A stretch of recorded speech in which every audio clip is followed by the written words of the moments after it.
কথা বলে যতটুকু বুঝেছি তাতে করে মনে হয়েছে যে তারা একেবারে উপায়হীন হয়ে কাজটা করেছে, ইচ্ছাকৃত নয়।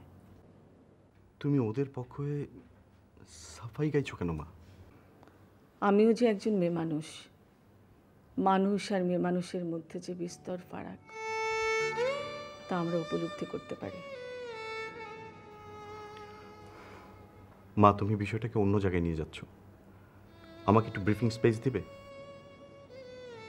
আমি একটু বলি।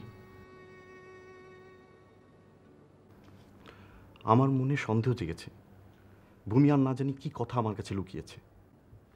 শোন বাবা, মেয়েটা সারাদিন লুকিয়ে চোখের জল ফেলে, তুই আর ওকে কষ্ট দিস না বাবা। মা, এমনভাবে বলছো যেন আমি অন্যায় করে ফেলেছি। কদিনই বা বাঁচবো বল বাবা?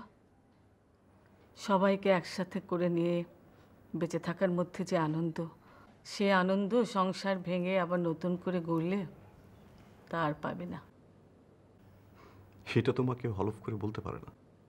হয়তো বা। শোন বাবা, তুই এইসব নিয়ে বৌমাকে আর কিছু বলিস না তো। বেচারা এমনিতেই খুব টেনশনে আছে, ওকে তুই একটু আশ্বস্ত কর। আমি কথা বলবো। যা, রুমেই আছে, কথা বল।